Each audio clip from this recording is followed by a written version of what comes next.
Bonjour à tous. L'évolution du coronavirus inquiète au Cameroun, selon un pointage effectué le 7 mai 2020 lors d'une réunion interministérielle à Yaoundé. 2265 cas ont déjà été répertoriés. Selon le gouvernement, près de 1221 personnes ont recouvré la santé et officiellement 86 décès sont enregistrés des suites du Covid-19. Ces chiffres officiels rendus publics le 7 mai 2020 sont loin de convaincre certains journaux. Le quotidien Émergence croit savoir qu'il y a un mensonge d'État sur le nombre de morts des suites du coronavirus au Cameroun. Des données contradictoires débouchent sur une guerre des chiffres. Selon des documents attribués au conseiller du commerce extérieur de la France, plus de 300 morts sont enregistrés des suites du Covid-19 au Cameroun. L'Union africaine en parle de près de 108 morts au Cameroun à la date du 8 mai 2020. Et la situation risque de s'aggraver après la réouverture des bars et débits de boissons au-delà de 18 heures. Le quotidien Mutation constate que ces mesures d'assouplissement sont critiquées car elles ont été perçues au sein de l'opinion comme la fin de la pandémie. Du coup, le port du cache-nez est en chute libre, précise ce journal. Et pour peindre la situation catastrophique vers laquelle se dirige le Cameroun, le quotidien Le Jour estime que le gouvernement a implicitement demandé aux Camerounais d'aller multiplier le virus. Dans ce contexte de crise sanitaire, ce degré d'ignorance et ce niveau d'insouciance des Camerounais illustre-t-il l'échec de ce plan de riposte contre la maladie à coronavirus? Des maires dénoncent leur mise à l'écart dans l'organisation de la stratégie nationale de lutte contre la pandémie. D'autres, réunis au sein du syndicat des maires du Noun, ont interpellé le chef de l'État sur l'insuffisance de son initiative visant à distribuer du savon, des seaux, denrées alimentaires et certains kits médicaux. Les priorités sont loin d'être prises en compte. Le personnel soignant engagé dans la prise en charge des cas du Covid-19 se plaint d'un manque d'équipements de protection et autres matériels de pointe nécessaires pour les protéger contre les risques élevés de contamination. Certains hôpitaux agréés Covid-19 sont confrontés à une insuffisance criarde d'équipements médicaux pour optimiser la prise en charge médicale et les sites réquisitionnés à cet effet ne sont pas toujours prêts à recevoir des patients atteints du Covid-19. Dans un tel environnement, des médecins, personnels soignants, patients ordinaires ne cessent de mourir. Pourtant, le gouvernement assure que des moyens ont été mis en œuvre pour impliquer les maires et renforcer les équipements des professionnels de la santé.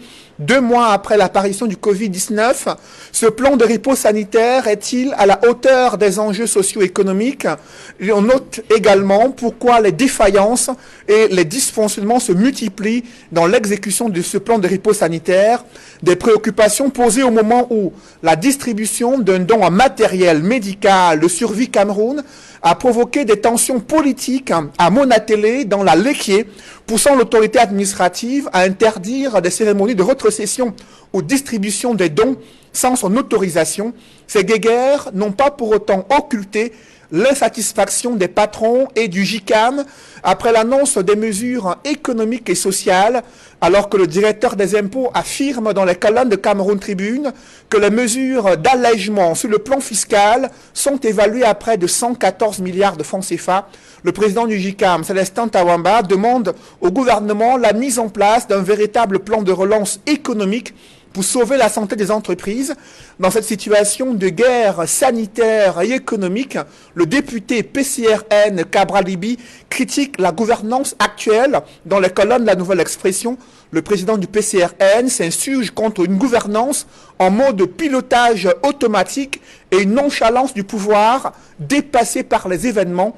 Les derniers réajustements du Premier ministre lors de la réunion interministérielle de suivi de la stratégie du Covid-19 peuvent-ils impulser une nouvelle donne pour faire face à cette pandémie qui a déjà touché plus de 2000 Camerounais et occasionné la mort d'environ une centaine de personnes selon certains chiffres officiels?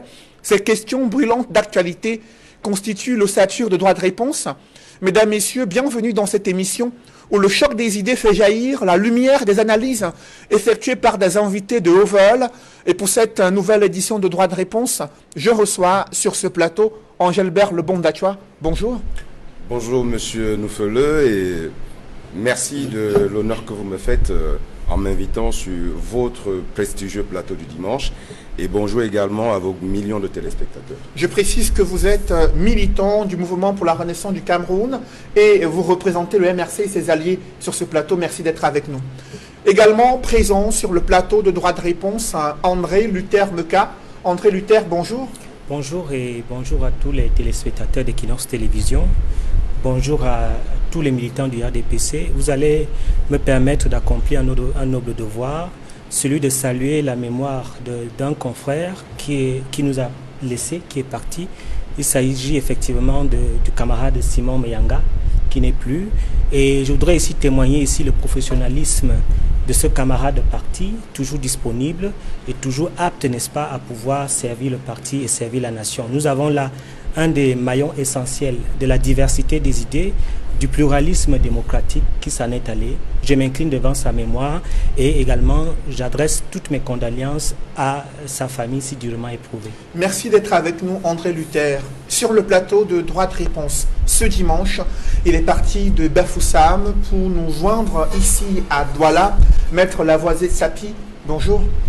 Bonjour Cédric et un bonjour particulier à tous les téléspectateurs d'Equinox que je n'ai pas revus depuis un bon bout de temps. Je crois que c'est un plaisir pour moi de les retrouver aujourd'hui, ce dimanche. Je dis également bonjour à tous les copanélistes et je souhaite que nous ayons un débat fructueux qui puisse faire avancer la démocratie dans notre pays.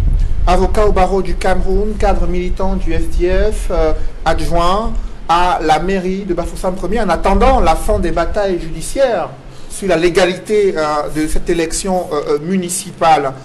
Sur le plateau de Droit de réponse ce dimanche, l'un des éditorialistes au quotidien La Nouvelle Expression, consultant sur Droit de réponse, Edmond Kamgia. Bonjour Edmond. Bonjour Cédric Noufelé, je suis heureux de saluer tous les copanélistes ici présents. Je renouvelle mon affection et mes amitiés aux téléspectateurs fidèles de cette émission. D'entrée de jeu, avec vous, Maître Lavoisier Sapi, le plan de riposte sanitaire contre la pandémie du coronavirus, cela fait 2 mois qu'est apparu le premier cas du Covid-19. Le Cameroun compte officiellement 2265 cas enregistrés. Le gouvernement parle de 1221 personnes ayant recouvré la santé, près de 100 morts, bilan officiel contesté, pas d'autres chiffres évoqués dans la presse. Quelle est votre analyse sur le bilan de la mise en place de ce plan de riposte sanitaire contre cette maladie? Merci Cédric. Le Cameroun fait face à ce virus qui est assez dangereux et qui ne donne pas de pitié à tous ceux qui sont malades. Je pense que si depuis le mois de mars, depuis l'apparition des 2 premiers cas, on est allé d'évolution en évolution, de contamination en contamination, cela voudrait dire que le plan de riposte mis en place par le gouvernement n'est pas assez efficace. Il n'est pas assez efficace parce que nous n'avons pas suffisamment tiré les leçons des mesures de riposte mises en place par les pays où ce virus est apparu pour la première fois. Je voudrais évoquer ici l'absence d'un dépistage massif sur l'ensemble du territoire, puisque le virus est déjà là et il est en train de se propager, il est en train de prendre des ampleurs insoupçonnées. L'Ouest vient d'être lourdement attaqué dans le département du Nou. Je pense que le gouvernement, on a longtemps reproché au gouvernement, lorsque cette épidémie était encore confinée entre Douala, Yaoundé et Bafoussam, on a reproché au gouvernement de n'avoir pas mis ces 3 villes-là en quarantaine pour éviter que les autres régions ne soient atteintes. Cela n'a pas été fait. Et le dépistage massif n'a pas également été fait parce que au jour d'aujourd'hui et la semaine passée, les équipes de dépistage indiquaient que dans la ville de Douala, on a dépisté que 3000 personnes une ville qui compte plus de 3 millions d'habitants, on n'a dépisté que 3000 personnes. Vous comprenez que c'est insignifiant. On ne nous dit pas combien de personnes on a dépisté à Yaoundé, combien de personnes on a dépisté à Bafoussam. Alors ça fait que le plan de riposte du gouvernement manque d'efficacité, en ce sens que le dépistage massif aurait permis de détecter la majorité de ceux qui sont contaminés et de les mettre en quarantaine pour éviter que la contamination ne continue de se propager. Ensuite, non seulement le gouvernement ne met pas sur pied des mesures assez efficaces, nous avons été assez étonnés que les lieux publics comme les bars, les endroits où les contaminations se passent de manière assez fréquente soient réouverts au public. D'autant plus que le gouvernement ne réussit pas à contrôler l'obligation du port du masque. Quand vous vous promenez dans les villes de Douala, Bafoussam et autres, Yaoundé, vous voyez, il y a plein de gens, les gens ne portent pas de masque. Sans aucune sanction, il n'y a pas les forces de l'ordre ne sont pas là pour imposer à ce que ce port de masque soit obligatoire et qu'on le porte partout. Et ensuite, l'aide qui est apportée aux populations pour lutter contre ce virus, j'ai été assez étonné que le chef de l'État a quand même eu la bonne idée de débloquer 2 milliards de francs pour contribuer à la lutte contre ce virus. Le ministre de l'administration territoriale a fait comprendre que ce don allait être réparti dans les 360 arrondissements de la République. Si vous divisez 2 milliards de francs fois 360 arrondissements, cela fait que chaque arrondissement devrait recevoir un don évalué à 5 500 000 francs. À Bafoussam, nous avons, dans l'arrondissement de Bafoussam 1er, nous avons reçu des dons évalués à moins de 400 000 francs. Nous avons reçu 36 cartons de savon. Ça fait 1000 morceaux de savon. Pour une population estimée à 350 000 habitants. 1000 morceaux de savon. Nous n'avons pas reçu de masques. Est-ce que vous avez eu des explications sur la clé de répartition de cette dotation venant du président de la République? Mais le ministre de l'administration territoriale l'a dit à la télévision que les dons seraient répartis aux 360 arrondissements. Et il a d'ailleurs présidé une cérémonie à la communauté urbaine de Yaoundé où on a vu des camions partir. On nous disait que ces camions s'en vont dans les 360 arrondissements. Ça veut dire que le don de l'État, le don du chef de l'État était destiné à être réparti dans les arrondissements pour que dans les arrondissements cela puisse toucher les populations. Alors nous aimerions avoir les détails de ce que vous avez reçu à Bafoussam 1er. Nous avons reçu 55 seaux. Les petits seaux qu'on vend à 1000 francs sur le marché. Nous avons reçu 55 seaux pour 350 000 habitants. Nous avons reçu 50 seaux avec les robinets. 50. Nous avons reçu 36 cartons de savon. Les savons de 80 grammes. 36 cartons de savon, ça fait 1000 quelque chose de morceaux de savon. Au moment où ce don est donné, on nous dit qu'il y a 1000 masques qui sont attendus, qui n'étaient pas là. Donc, vous voyez que c'était un don extrêmement maigre, évalué, je vous le dis, à moins de 400 000 francs. À quoi cela va vous servir de recevoir ces équipements-là? La commission a dit, comme ces dons sont extrêmement maigres, on va donner un peu dans des écoles, un peu dans les centres de santé et un peu dans les prisons. C'est tout. Après vous... Donc, je pense que le gouvernement ne prend pas au sérieux cette crise et ne prend pas au sérieux la menace qui pèse sur la vie des Camerounais. C'est extrêmement grave. Après vous l'avez dit, Sapi, Edmond Kambia, lorsque vous suivez cette présentation de l'initiative du président de la République qui arrive à Bafoussam 1er, là où les populations ou l'exécutif municipal s'attend au moins à recevoir une dotation évaluée à 5 millions de francs CFA selon la répartition de cette initiative du chef de l'État qui elle-même est évaluée à 2 milliards et que l'exécutif municipal se retrouve avec moins de 400 000 francs CFA en termes de denrées alimentaires et autres équipements. Comment appréciez-vous cette gestion des stratégies mises en place par le gouvernement pour lutter contre la maladie à coronavirus et pour prévenir cette pandémie? Outre la bonne volonté du chef de l'État de faire un don même s'il est si maigre et insuffisant à ses compatriotes, il faut dire au finish, avec l'explication qu'on nous donne, Maître Tsapi Lavoisier, c'est que, en définitive, on se rend compte d'au moins deux choses. Soit il y a tromperie sur la marchandise, soit la répartition a été inéquitable dans les différentes communes. Parce que la plupart des communes se plaignent, mais pas au même degré. Il y en a qui ont reçu plus que d'autres. Et sur la base de quoi certaines communes auraient reçu plus que d'autres? Est-ce par rapport à la démographie? Est-ce par rapport à d'autres types de critères?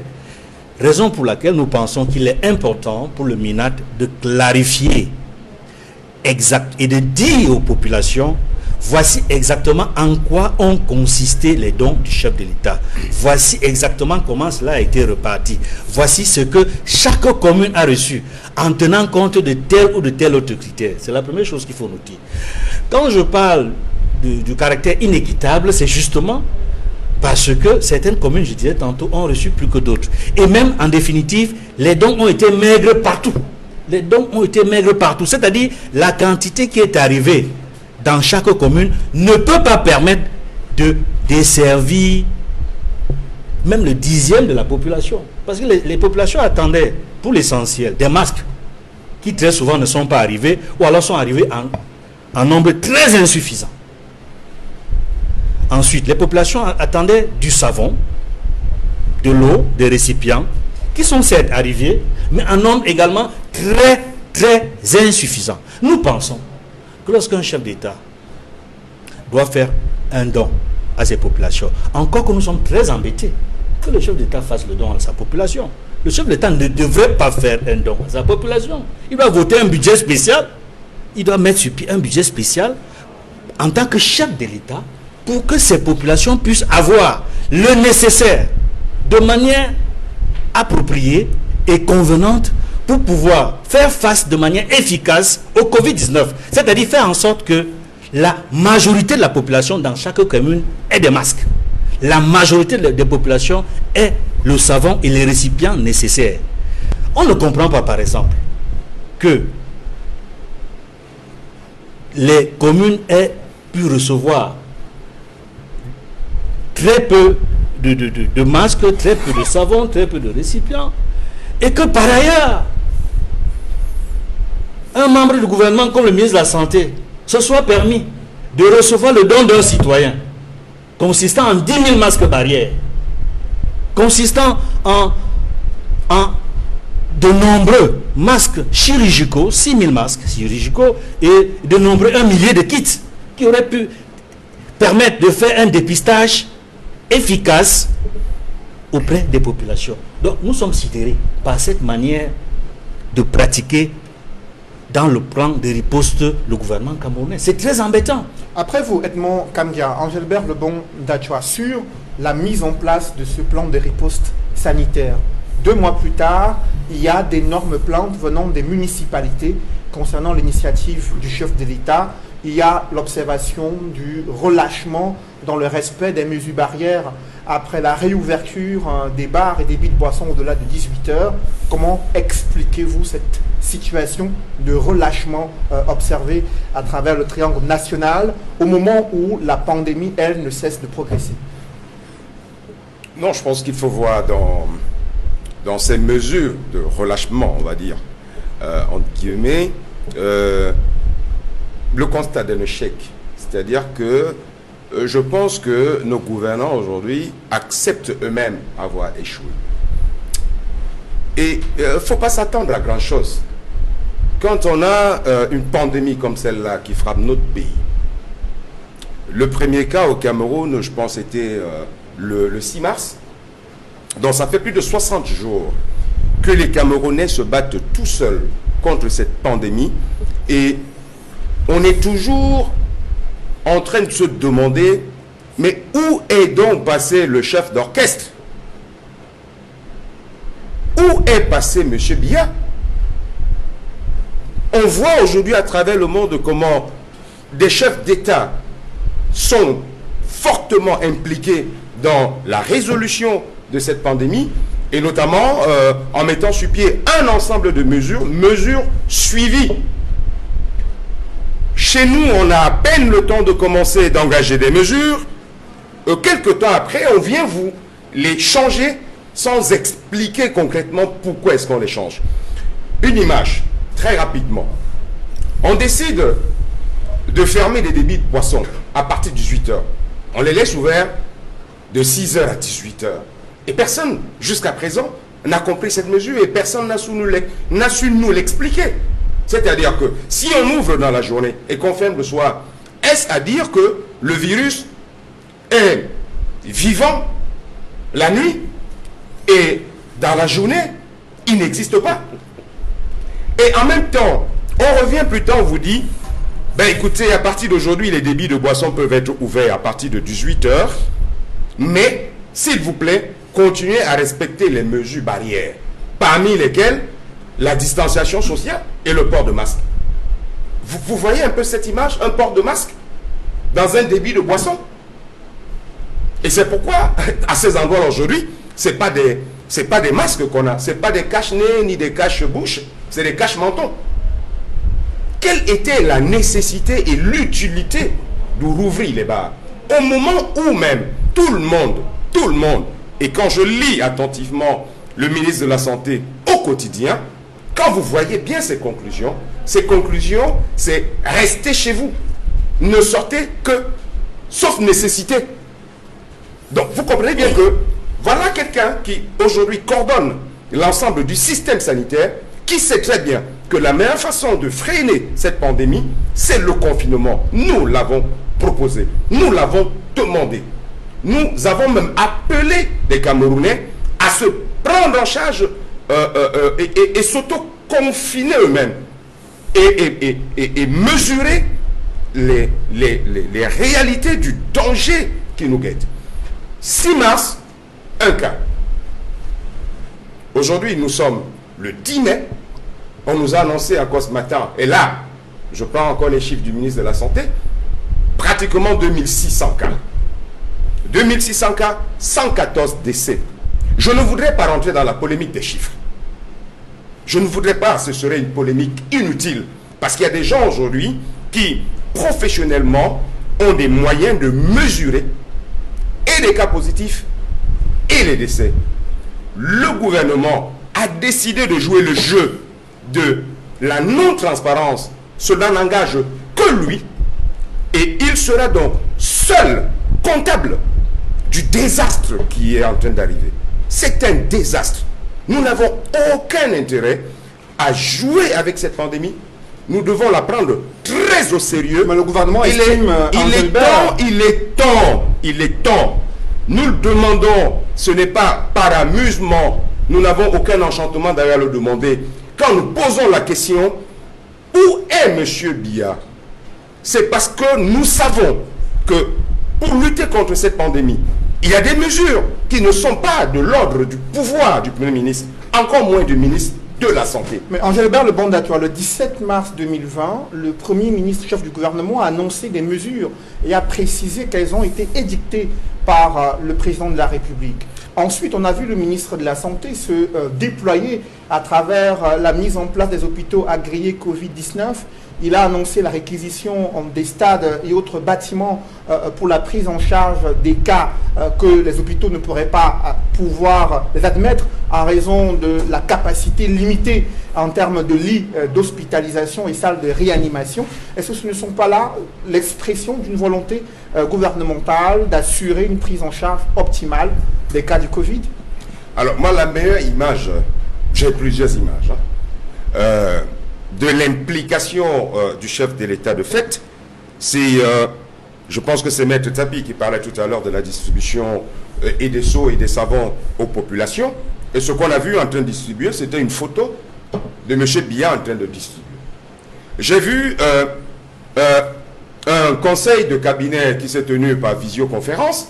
Et je pense que la personne la plus présente dans toutes les images, c'était la photo de M. Biya. Je ne pense pas, il faut le dire aux Camerounais, je ne pense pas que c'est ce niveau d'implication du chef de l'État qui ferait bouger les choses. Le Premier ministre, on l'aime bien. Il est bien sympathique, avec tout le respect que j'ai pour lui. Mais je suis désolé.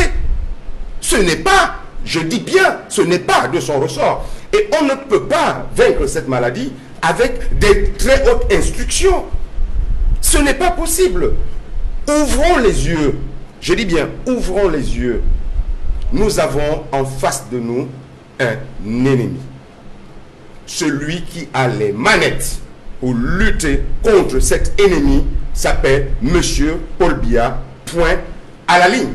Après vous, Angelbert Le Bon Dachwa, André Luther Meka, 2 mois après l'apparition du premier cas du Covid-19, le Cameroun a franchi la barre des 2000 cas positifs, avec certes 1121 personnes ayant retrouvé la santé, mais plus de 100 morts enregistrés, et l'opposition s'interroge sur le silence du chef de l'État concernant la mise en place des mesures fortes pour faire face à cette pandémie. Que répondez-vous? D'abord, ce que je réponds, c'est que nous ne devons pas faire la politique sur le coronavirus. Nous devons effectivement avoir un élan de cœur pour permettre à ce que les Camerounais soient guéris. Je vais vous donner les chiffres. Au jour d'aujourd'hui, nous avons 2579 cas positifs, 1465 cas guéris, 114 décès, 121 hospitalisés et 28 cas respiratoires. Je vais très simplement vous donner les pourcentages. Le pourcentage de cas positifs de la population totale, c'est 0,01%. Je reprends. Le pourcentage de cas positifs de la population totale, c'est 0,01%. Le pourcentage de guéris par rapport aux cas positifs, c'est 56,80%. Et le pourcentage de décès sur les cas positifs, c'est 4,42%.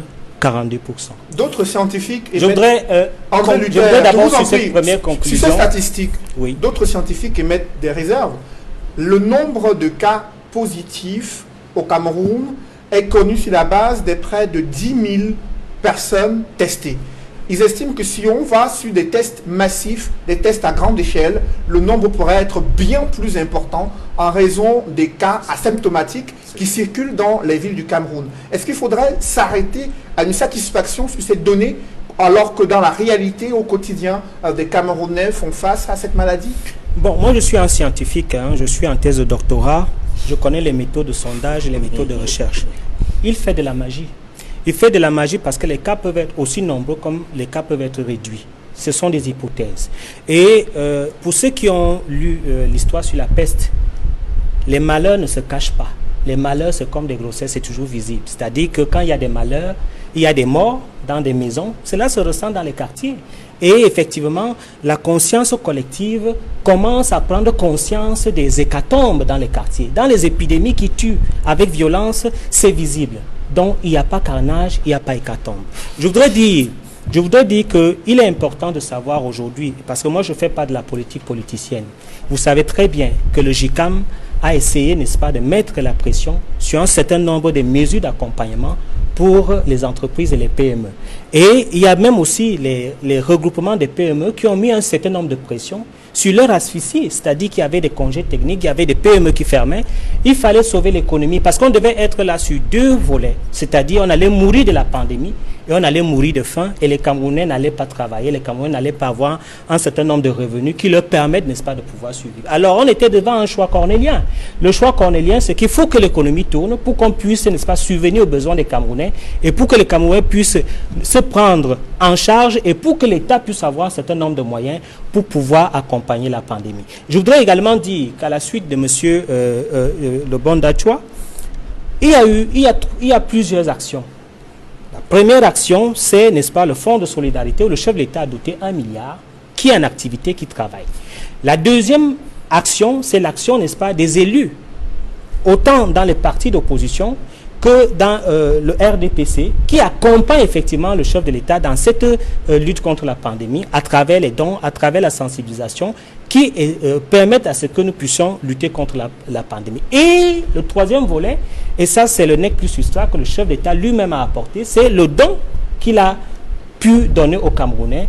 Et je rappelle à tous les téléspectateurs que quand vous faites un don, quand l'État fait un don, quand vous faites un don, le président lui a fait un don, il le remet au ministre de l'administration territoriale et qui travaille dans le circuit exécutif avec les préfets et les sous-préfets. J'aimerais également vous dire que la caricature que vous faites du travail qui est fait par le chef de l'État et du Premier ministre et du ministre de la Santé est une véritable catastrophe. Parce que nous sommes déjà un modèle dans la gestion, n'est-ce pas, du Covid. Un modèle par rapport à quel pays, André Luther? Lorsqu'on voit les pays voisins, on a vu le président gabonais qui sort de maladie être plusieurs fois au devant de la scène pour rassurer les populations gabonaises sur les mesures prises par son gouvernement afin de lutter contre la pandémie à coronavirus. En Côte d'Ivoire, Alassane Ouattara s'est exprimé plusieurs fois sur la question pour à la fois rassurer les PME et également réorienter les différentes mesures en fonction de l'évolution de la pandémie. On a vu au Sénégal le président Macky Sall qui lui-même a montré l'exemple sur les mesures d'hygiène élémentaires à respecter afin de sensibiliser les populations. Le Cameroun est un modèle par rapport à quel de ces pays, André Luther? Nous sommes un modèle d'abord dans la prise des décisions, parce que je pense que nous avons été avant-gardistes dans la prise des décisions. Nous avions été l'un des pays en Afrique à imposer le masque, le port du masque aux Camerounais. Et nous avons, au Cameroun, mis un système informatique qui, n'est-ce pas, faisait des recherches dans le cadre du Covid-19 et qui renseignait les Camerounais au quotidien de la maladie à travers le numéro le 1510. Et comme vous avez pu le constater, nous avons également dans notre pays fait un certain nombre de dépistages. Quand il parlait de dépistage massif, ce qu'il ne sait pas, c'est que effectivement, lorsque vous aviez un problème à domicile, vous étiez consulté. Vous pouvez être consulté par un médecin qui vous suit. Et il y a des Camerounais, j'en connais des Camerounais, qui étaient suivis par des médecins à domicile et qui aujourd'hui sont guéris. Ceux-là aussi ne sont pas comptabilisés. Et si vous, comme vous riez, après l'émission, je peux vous donner des cas des personnes qui ont été guéries, suivies par des médecins à domicile. Je peux vous donner des cas après l'émission. Bon, ce que je voudrais dire, c'est que il était important sur le plan économique que le Cameroun n'arrive pas à une période de récession, qui a été bien sûr très bien pilonné par le JICAM et le regroupement, n'est-ce pas, des PME. Et l'important, c'était de pouvoir non seulement dévisser l'économie, mais de permettre également que les Camerounais puissent vivre, les Camerounais puissent avoir un certain nombre de moyens. Il n'y a jamais eu de confinement total. C'était un confinement partiel. Et je peux vous dire aujourd'hui que la gestion qui est faite du Covid-19 est un exemple. Et je vous rappelle encore que lorsqu'il y a des catastrophes, ce n'est pas des discours. Les catastrophes, ça se ressent, c'est comme la grossesse. Dans les maisons, les morts sortent des maisons, les morts sortent des placards qu'on a cachés et tout le monde est au courant qu'il y a un problème. Et jusqu'à présent, je vous mets à défi de nous démontrer où se trouve le carnage et l'hécatombe. Et je voudrais conclure en disant que, bien évidemment, vous ne pouvez pas comprendre pourquoi on a fait en sorte que les bars ferment à 18h. Dans la sociologie générale de l'observation que vous faites des bars, c'est à partir de 18h, 20h qu'il y a un regroupement massif autour des bars parce que les gens viennent du travail, d'autres ont cessé de travail et ils viennent, n'est-ce pas, dans les espaces de loisirs et des espaces de convivialité pour pouvoir se recréer. Donc, c'est des espaces de propagation à vitesse. Donc, dans la journée, les gens sont occupés, ils travaillent, il n'y a pas ce regroupement-là. Et c'est un secteur important, on ne peut pas le nier, parce que quand vous faites le ratio, les transports de loisirs, d'hébergement de transport, c'est 41% de PIB. Donc, on ne pouvait pas s'auto-asphyxier. Après vous, André Luther, Maître Lavoisier Sapi, le Cameroun est-il un modèle de gestion du Covid-19 au regard du nombre de cas enregistrés, du nombre de personnes ayant recouvré la santé, du nombre de décès enregistrés au Cameroun? Pas du tout. Pas du tout. Nous avons vu le président de la République déclarer la guerre à Boko Haram, à un moment où cette secte était en train de sévir dans les régions septentrionales du pays. Nous avons vu le chef de l'État sortir de son silence et déclarer la guerre aux séparatistes du Nord-Ouest. Parce que l'intégrité territoriale était menacée. Nous sommes face à une pandémie qui est en train de décimer les Camerounais. On est très surpris d'abord de constater le silence du chef de l'État. Parce que le don de 2 milliards qu'il a offert, moi je ne le cache pas, il a été massivement détourné. M. André Luther Meka. Il a été massivement détourné. J'ai les preuves. Maître Lavoisier Sapsapi. Je ne pense On pas a suivi le ministre de l'administration territoriale qui est allé donner près de 5000 kits au ministre de la Santé, estimant que ça fait partie de l'initiative du chef de l'État. Est-ce que cela peut justifier le fait que ce que les mairies ont reçu soit une pension congrue du fait qu'il y ait eu ces distributions de kits de tests destinés au ministère de la Santé publique? Oui, j'ai dit que ça a été massivement détourné, déjà parce que les dons de chef de l'État n'étaient pas offerts aux mairies. Elles étaient offertes aux sous-préfets. Qui était chargé de les acheminer aux municipalités. La mairie désignait un représentant dans la commission du sous-préfet. Donc c'est les sous-préfets qui gèrent les dons du chef de l'État. Ce n'est pas les mairies. Les mairies elles-mêmes, la mairie de Bafoussam Premier a déployé des moyens impressionnants pour lutter contre la Covid-19 dans la commune de Bafoussam Premier. Mais le don du chef de l'État n'est pas géré par la commune de Bafoussam Premier. Maintenant, je dis que le Cameroun n'est pas un exemple. Au moment où le chef de l'État dit qu'il débloque 25 milliards pour atténuer... Pour l'apurement, les crédits TVA pour les entreprises. Pour les entreprises publiques. Est-ce que vous savez que ces entreprises réclament plus de 300 milliards à l'État du Cameroun? Mais qu'est-ce qui coûte à l'État d'économiser dans le carburant de l'administration publique? Est-ce que vous savez quelle quantité l'administration publique au Cameroun consomme chaque année rien que pour le carburant? Les missions, vous pouvez économiser dans les missions. Vous pouvez économiser dans l'achat des véhicules administratifs et mettre ces sommes-là à la disposition de la lutte contre Covid-19. L'État peut réduire son train de vie. Mais est-ce que vous avez vu l'État réduire son train de vie? Regardez les déplacements des ministres, regardez les cortèges, regardez le nombre de véhicules qui se déplacent, les missions, les carburants. Est-ce que pour aller donner un don, le ministre a besoin de se déplacer avec un cortège de 50 véhicules? Je ne le pense pas. Mais il y a des choses qui peuvent être faites et qui ne sont pas faites. Et ensuite, lorsque on vous dit que l'administration, qu'on a pris des mesures pour pallier au manque à gagner suite à certains confinements qui ont été faits, qu'est-ce que vous dites des factures d'électricité et d'eau? Qu'est-ce que vous faites des loyers de ceux qui ont perdu leur emploi à la suite de ce confinement? L'État n'a rien dit sur ces cas. Dans les pays voisins, ces problèmes ont été résolus. On a accordé, par exemple, que les factures d'eau et d'électricité ne soient pas payées par les ménages pendant une période de 3 mois. D'eau et d'électricité, cela aurait pu soulager certaines personnes. Donc, je pense que le gouvernement n'est pas en train de prendre les mesures qu'il faut. Lorsque M. Meka nous dit qu'on ne doit pas politiser la lutte contre le Covid-19, j'en ris. Qui politise? Qui plus que le RDPC et le gouvernement politise cette lutte? Regardez ce qui se passe avec le professeur Maurice Kamto et le MRC. Vous avez entièrement politisé la lutte contre le Covid. Nous sommes dans une situation où on ne devrait pas refuser un don, d'où qu'il vienne. Mais on a vu ce qui s'est passé avec le MRC. Vous dites que Survie Cameroun, c'est une association illégale. Je suis surpris parce que il y a une cellule juridique au ministère de l'administration territoriale.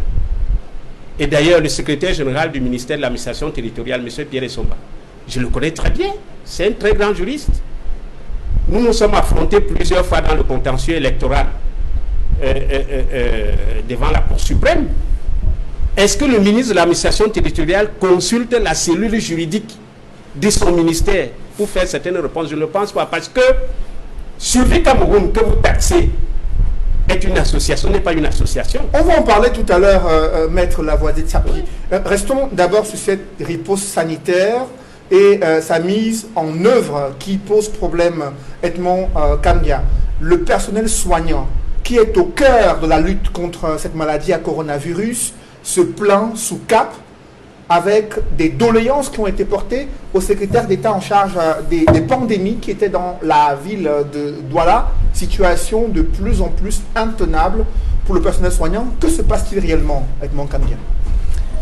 Je crois que le personnel soignant s'est enfin réveillé, les médecins, les infirmiers et les autres personnels soignants, paramédicaux, pour en fait montrer au ministre de la Santé et à l'équipe qui l'accompagnait les problèmes auxquels ils sont confrontés au quotidien en relation avec le Covid-19.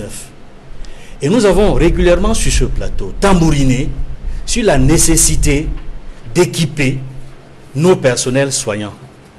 Nous avons toujours insisté sur le fait que si les personnels soignants ne sont pas protégés, alors qu'ils sont en train de soigner des malades du Covid-19, on ne va pas pouvoir s'en sortir. Parce que le but de l'initiative n'est pas de faire en sorte que les malades contaminent les médecins. Il faudrait que les médecins soient mieux équipés pour pouvoir travailler en conscience, en toute conscience, soigner les malades et faire en sorte que ces malades se retrouvent dans une situation qui peut être la guérison, par exemple.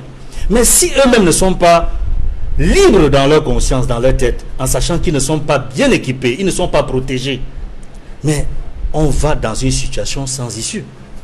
Et je pense que cette sortie des personnels soignants à l'endroit du ministre de la Santé est un message fort que nous attendions nous-mêmes, parce que de plus en plus, ce sont des médecins qui meurent parce qu'ils sont mal équipés, parce qu'ils ne sont pas protégés. Et j'ai une pensée pour les familles des médecins, des infirmiers qui sont décédés des suites du Covid-19, alors qu'ils faisaient tout simplement leur travail. Concernant cette question, Angélbert Lebon-Dachua, voir des médecins camerounais engagés dans la lutte contre le Covid, voir des infirmiers et autres personnels soignants engagés dans la prise en charge des patients atteints de cette maladie à coronavirus, qui se retrouvent contaminés, qui décèdent, faute d'une prise en charge optimale, faute d'un matériel et des équipements de protection individuelle suffisants et adaptés à la situation sanitaire dans laquelle le Cameroun se retrouve plongé.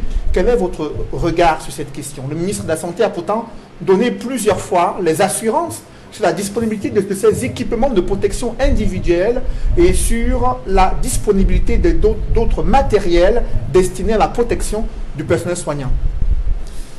Ça fait très mal, surtout quand on sait que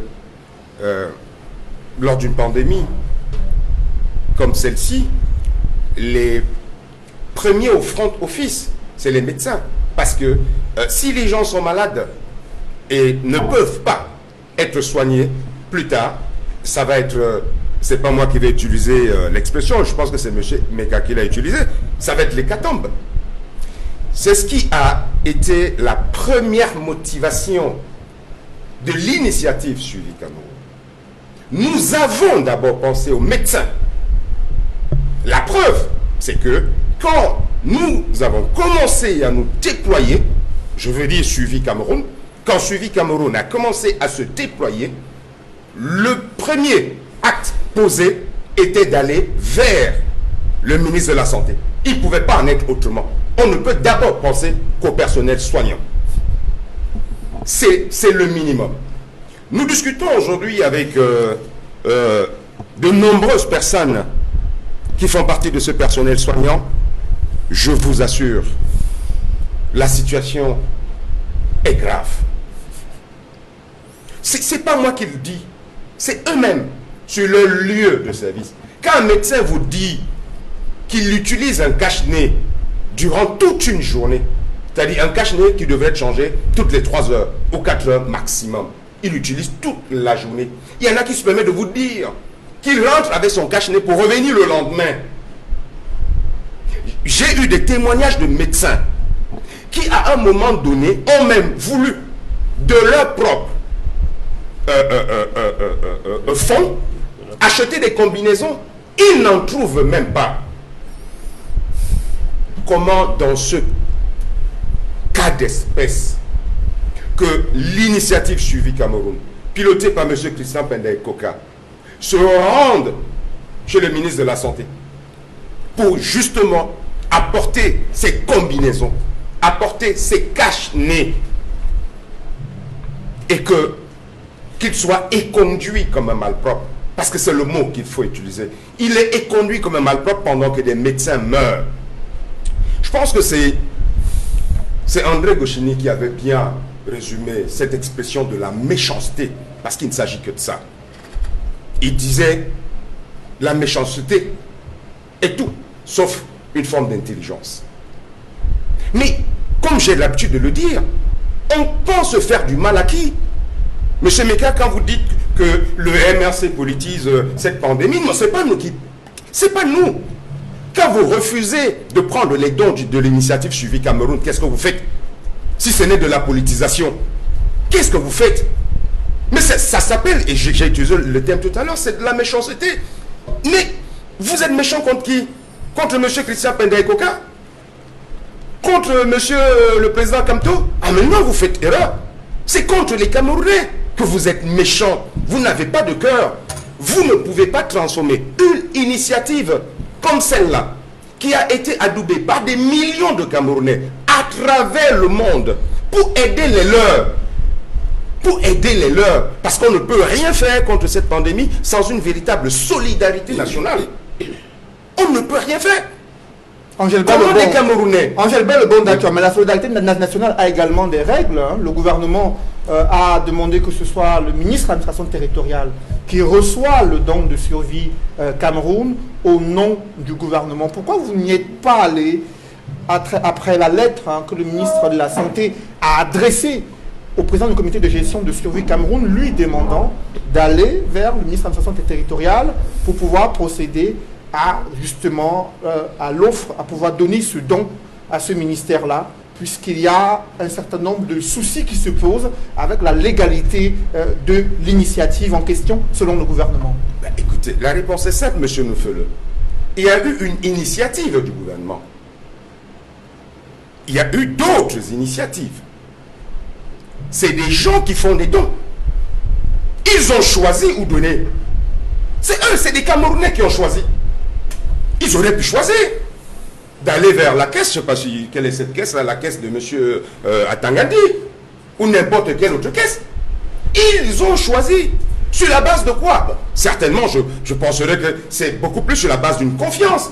Mais, M. Noufele, je pense qu'il y a une lettre commande qui a circulé sur les réseaux sociaux où des gens achètent des paquets de gants à 10 000 francs. Vous pensez sérieusement que des Camerounais peuvent donner leur argent pour que ce soit dilapidé de la sorte? Pour qu'il y ait des détournements massifs autour de quelque chose qui pour au départ était un élan de cœur? Que cela aille dans les poches de certaines personnes. Maître Tsapi a dit et il assume, il dit que autour du don de 1 milliard ou 2 milliards, je ne sais pas trop combien, de M. Biya, il y a eu d'énormes détournements. Et en plus, lorsque l'on sait comment sont gérés les fonds publics dans ce pays, pourquoi voulez-vous demander à un Camerounais qui a tous ses sens de faire confiance à ce gouvernement dans la gestion d'un élan de solidarité? Ils ne sont pas dupes. Ils ont su à qui faire confiance. Ils ont fait confiance à l'initiative du président Kamto parce qu'ils savent ce que le président Kamto représente pour eux. Ils font confiance aujourd'hui à M. Christian Pendaïkoka qui a été nommé président du comité de gestion. C'est une question de confiance entre les gens qui donnent et ceux qui plus tard vont utiliser. Après vous, Angèle-Bert Le Bondachoua, André Luther Meka, sur la souffrance du personnel soignant et des médecins engagés dans la prise en charge des cas du Covid-19 au Cameroun. Ils se plaignent de l'insuffisance des équipements de protection individuelle et autres matériels importants pour les protéger et leur permettre d'optimiser la prise en charge des patients. Comment expliquer cela alors que officiellement le gouvernement dit que tout a été mis en œuvre pour pour encadrer les professionnels de la santé afin d'optimiser la prise en charge? Je voudrais d'abord, à la suite de la parole de M. Le Bondachoua, vous dire que je suis un peu harassé, un peu embêté. Surtout, j'ai été beaucoup embêté quand Maître Lavoisier, qui est un aîné, qui est un veilleur du droit, essaye, n'est-ce pas, d'adouber l'imposture. Le véritable problème, c'est quoi? Le véritable problème, c'est que on demande au MRC, qui se cache derrière cette nébuleuse de survie, de respecter la loi.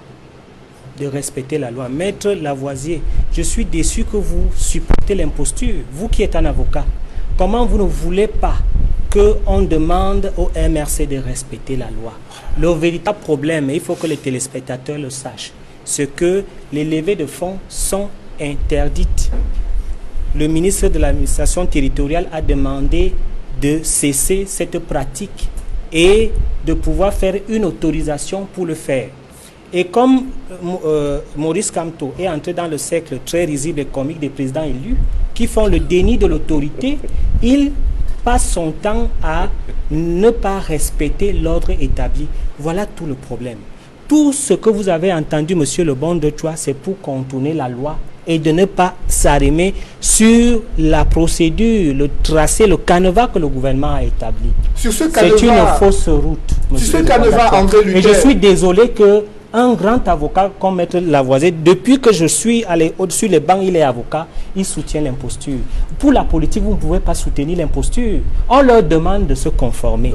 Et dès lors qu'ils sont conformés, effectivement, tout va couler de source. Donc, pour moi, c'est un faux débat. Justement, André Luther, sur ce canevas, il y a la députée PCRN, Nourane Fotsing. En fin de semaine, elle a publié sur son compte Facebook officiel que la demande d'autorisation déposée sur la table du MINAT n'a pas encore reçu de réponse un mois plus tard, alors qu'elle a besoin de se déployer pour venir en aide aux Camerounais. Autre cas illustratif, la Nouvelle Expression révèle que l'un des vice-présidents de l'Assemblée nationale a fait une levée de fonds dans la région de l'Adamawa pour procéder à un élan de solidarité à l'endroit des populations. Et selon la Nouvelle Expression, il n'a pas déposé de demande auprès du MINAT.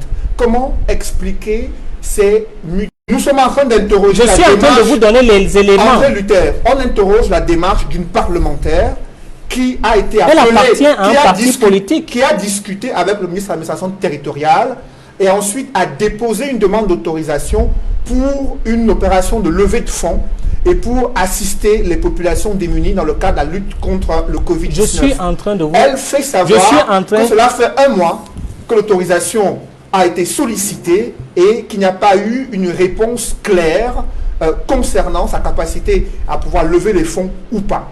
C'est sur ce point que nous sommes. Et c'est sur ce point très précis. Parce que vous ne faites pas la politique, nous on fait la politique. Je suis en train de vous dire qu'il faudrait que M. Cabral Libby donne sa position par rapport, n'est-ce pas, à l'action de l'honorable Nourane. Et là, vous comprendrez effectivement que quand vous êtes dans un parti politique, la parole du leader compte. Donc, il est important que je puisse vous dire, sur ces deux raisons, qu'elle aurait pu simplifier la procédure en demandant l'autorisation chez le sous-préfet dans le cadre de sa circonscription pour que ce soit plus simplifié. Elle aurait pu s'associer avec son leader pour que cela porte effet sur le plan politique. Auquel cas, il est important que le président, l'honorable Cabral Libby, se définisse sur la politique que prend son parti parce que cela peut également geler sa procédure. En clair, le gouvernement se préoccupe plus des guéguerres politiciennes et non de la situation du personnel de santé qui est en difficulté et qui peine à avoir les équipements de protection nécessaires pour faire face à la pandémie? Moi, j'appelle ça des inférences et des déductions erronées. Ce que j'étais en train de vous émettre un argumentaire dont vous m'avez posé sur la table le cas de Mme Nourane, et je crois que j'ai très bien expliqué cela parce que c'est important que vous le sachiez. En ce qui concerne le cas des médecins, bien évidemment qu'il peut y avoir des poches de résistance de ceux qui n'ont pas eu de matériel. Et je sais qu'il y a un tweet du ministre qui a rassuré quand un certain nombre de commandes sont faites par rapport, n'est-ce pas, à leur équipement. Donc, je crois que nous sommes à l'attente. Certainement que le ministre a pris connaissance de ses besoins et il est en train de résoudre cela. Alors justement, André Luther, il y a des questions qui se posent sur le don du chef de l'État qui est mobilisé à travers le ministre de l'administration territoriale. Dans le contexte actuel, au regard de l'architecture institutionnelle du Cameroun et des lois et règlements en vigueur, s'agit-il d'un don du président de la République ou alors d'une action d'un chef de l'État qui entre dans ses missions régaliennes d'apporter un soutien aux populations?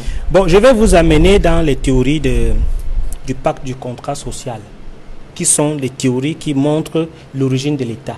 Nous avons donné notre volonté générale à un être suprême qu'on appelle le Léviathan qui fixe les règles du juste et de l'injuste. Et il agit en notre nom. Et il peut délibérément, au nom du pouvoir que nous lui avons donné, de dire, d'affecter une quote-part pour la lutte du Covid-19 et cela peut participer d'un don parce qu'il a pris la mesure de la situation. Et donc, ça vient des caisses du trésor public ou cela vient des poches personnelles du président de la République? Ça vient des caisses de la République, mais ça vient aussi de sa disposition à pouvoir, n'est-ce pas, donner sa participation par rapport à une situation. Je peux vous dire qu'il a également le pouvoir de ne pas le faire. Il a le pouvoir de le faire à un certain moment. Il a décidé de le faire de façon expresse et il a ce pouvoir-là de pouvoir donner ce don à la population. Après vous, André Luther, j'aimerais, Edmond Kandia, qu'on puisse éclaircir la lanterne des Camerounais sur les dons d'un président de la République, sur les initiatives mises en place, élaborées par le chef de l'État, dans le cas d'espèce, avec les annonces faites par le ministre de l'administration territoriale qui parle d'un don du président de la République de l'ordre de 2 milliards de francs CFA destinés aux populations du Cameroun. Quels éclairages pouvez-vous apporter à ce sujet? Quand je viens d'écouter mon cher André Luther Meka, j'ai compris pourquoi il y a tout un amalgame, il y a beaucoup de choses inexactes qui sont dites et redites sur le fameux don du chef de l'État. À la question qui vous a été posée, vous avez été embarrassé à la question de savoir si cet argent venait des poches du chef de l'État ou de l'argent de l'État. Bon, vous avez finalement évoqué qu'il s'agissait de caisses publiques. Bon, caisses publiques, c'est-à-dire l'argent de l'État. Je vais répondre à cette question, Cédric Noufele, pour vous dire qu'en réalité, d'où vient-il donc qu'il y ait un amalgame? C'est parce que dans ce pays, on a été habitué à l'amalgame. À l'amalgame parce que de bout en bout, on est dans des situations où le chef de l'État ne s'est jamais, par exemple, départi de sa casquette de président national du RDPC. Parce qu'il est président national de son parti, il est président de la République, il est chef de l'État, il est tout ça à la fois. Si bien que quand il pose un acte, on ne sait plus si l'acte est celui du président du parti RDPC, si l'acte est celui du président de la République ou si l'acte est celui du chef de l'État. Si je m'en tiens tout simplement à la mise en scène à laquelle on a assisté du MINAT avec une banderole du jamais vu.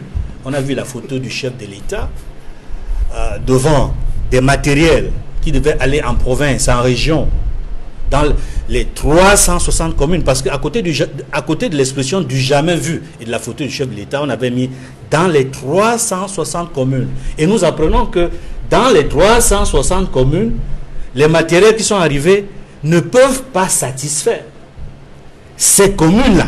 C'est le premier constat. Revenons à la question de fond. Normalement, on a vu des véhicules de l'État descendre sur le terrain, des véhicules militaires de l'État. C'est-à-dire que les véhicules de l'État, de l'armée, sont allés dans les régions remettre ce qu'on a appelé les dons du chef de l'État. Ce qu'il faut dire, c'est que de bout en bout, dans cette initiative qu'on appelle le don du chef de l'État, on a utilisé les moyens de l'État. Mais ce qu'il convient de dire en réalité, c'est que s'il fallait parler de manière propre, on aurait dû dire le don du président de la République. Et dans ce cas de figure, la personnalité qui se serait mise en avant serait le directeur du cabinet civil. Et pourquoi? Parce que c'est lui qui gère les affaires privées du chef de l'État. Et un don personnel du chef de l'État rentre dans les prérogatives et les actions du directeur du cabinet civil. Mais on l'a vu nulle part dans cette opération. On a plutôt vu, et de bout en bout, le ministre de l'administration territoriale. Donc, ce sont les institutions de l'État qui ont été mises en avant. Cela signifie qu'il ne s'agit pas, à proprement dit, du don personnel du président de la République, mais du don du chef de l'État. En tant que tel, chef de l'État, c'est-à-dire don de l'État du Cameroun. Cela signifie que cet argent a été prélevé dans les caisses de l'État du Cameroun. Après, et c'est pour cela que les moyens de l'État ont été mis en branle pour ramener tous ces moyens dans les institutions déconcentrées et décentralisées de l'État du Cameroun. Il ne s'agit donc pas du don personnel du président de la République, mais du don de l'État. C'est ce qu'on aurait dû dire. Le chef de l'État fait un don de l'État. Après ces clarifications, Edmond Kamdia, Maître Lavoisier Sapi, les municipalités se plaignent d'avoir été exclues dans la stratégie de lutte contre la pandémie du coronavirus. Les populations manifestent leur insouciance et leur ignorance du danger auquel elles sont exposées.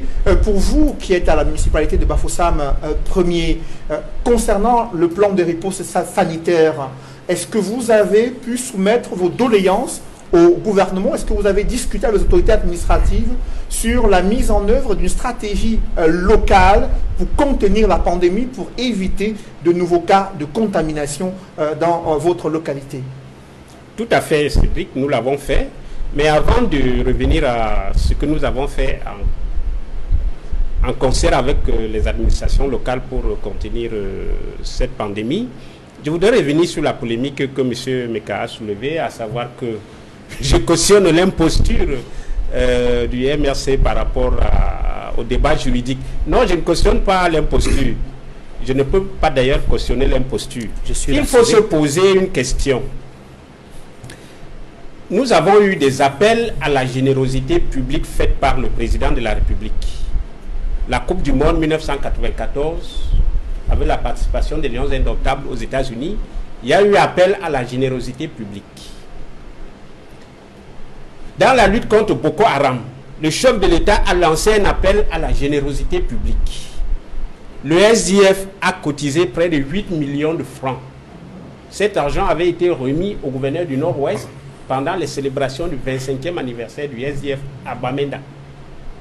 Maintenant, l'appel à la générosité publique vient d'être lancé par le président de la République à l'occasion du coronavirus. Vous l'avez évoqué. Le chef de l'État a mis 1 milliard de francs. Il y a une loi sur l'appel à la générosité publique. Cette loi, elle date de 1983. Elle est signée le 21 juillet 1983, signée par Paul Biya. La question qu'on se pose, quand le chef de l'État a signé une loi, est-ce que lui, président de la République, est astreint à respecter cette loi? L'appel à la générosité publique pour le Covina, que le chef de l'État vient de lancer, est-ce que le chef de l'État s'est conformé à la loi de 1983? Est-ce que le chef de l'État a saisi le préfet de Fundi, comme l'exige cette loi de 1983, pour lui dire: j'ai envie d'appeler les Camerounais pour cotiser, pour combattre le Covina? Est-ce que le chef de l'État a adressé une telle demande? Et s'il a adressé, vous serez au courant? S'il vous plaît, l'appel à la générosité publique a été annoncé par le secrétaire général du Premier ministre, Séraphin Malgoura Fouda, qui n'est pas porte-parole du gouvernement, qui n'est pas porte-parole de la présidence de la République. C'est lui qui annonce, le secrétaire général du Premier ministre, qui annonce que le chef de l'État appelle les Camerounais à la générosité publique et a offert 1 milliard de francs pour le début de cette opération. Donc, je vous mets au défi de prouver que le chef de l'État lui-même a respecté cette loi. Parce que quand vous dites que le MRC n'a pas respecté la loi, est-ce que votre appel à la générosité publique a respecté cette loi? On a respecté la loi. S'il vous plaît. Le MRC n'a pas respecté la loi. Ce que vous refusez d'admettre. Non, maître, excusez-moi. Est-ce que vous admettez qu'ils n'ont pas respecté la loi? Il a la parole de dire que quand vous ne respectez pas la loi, le ministre de l'administration territoriale, l'appel à la générosité, ça commence par la préfecture. On dépose un dossier à la préfecture. C'est l'article 2 du décret d'application de 1985. On dépose un dossier à la préfecture.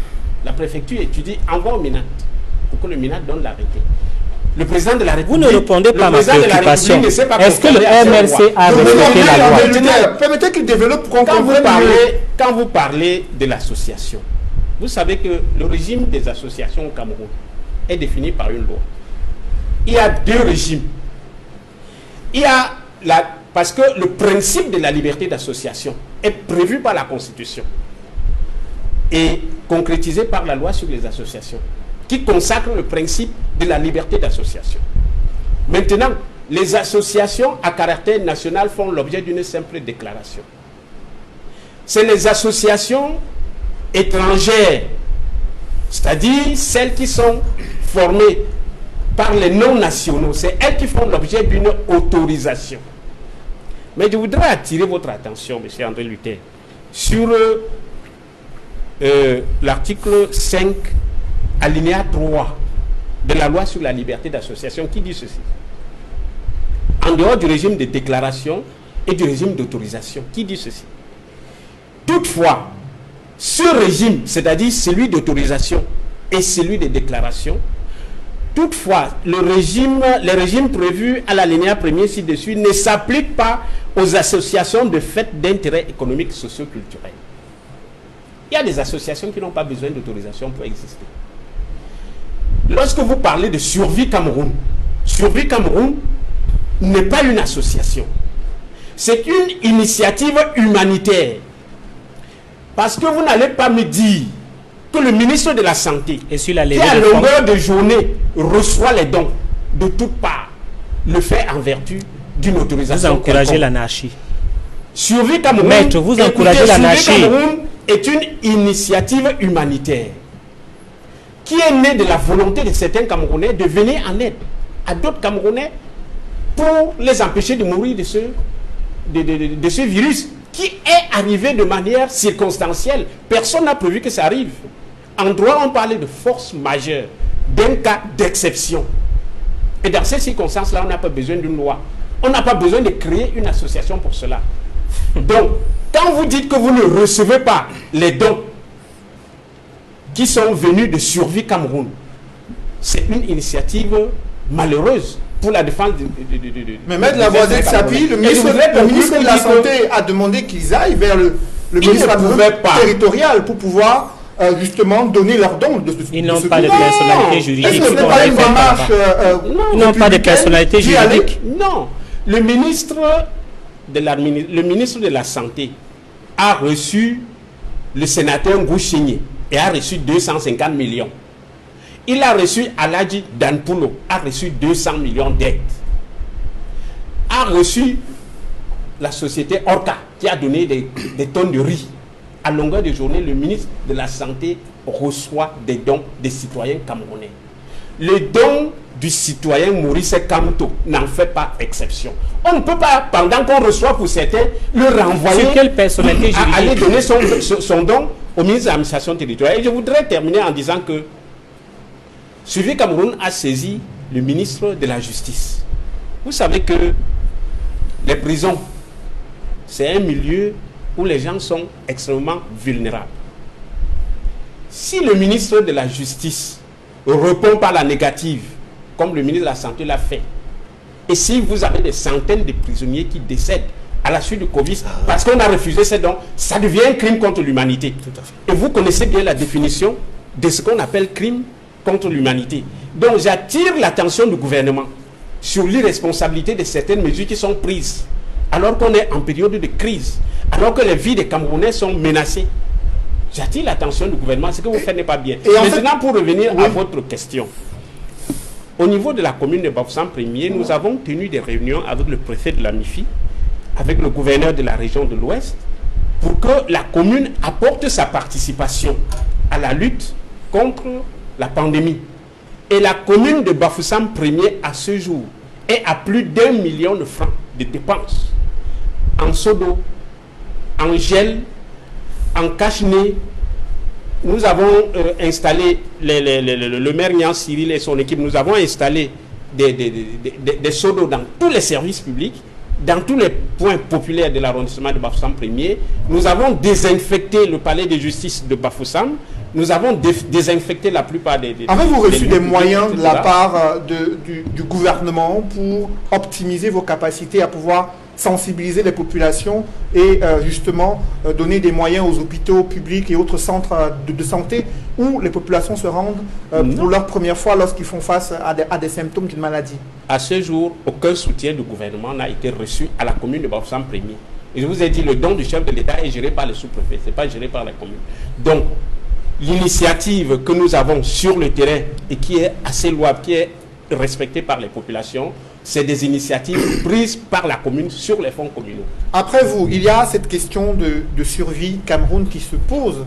Le débat s'est déplacé du ministère de la Santé publique, Angélbert Lebondachwa, pour la localité de Monatélé, dans le département de la Léquié, où l'un des adjoints au maire, ou l'unique adjoint au maire, a sollicité Survie Cameroun pour avoir un don matériel, un don en matériel médical, et ensuite il y a une levée de bouclier au sein de la municipalité, estimant qu'il n'a pas le droit, en tant qu'adjoint au maire, d'initier une telle démarche à travers une association jugée illégale.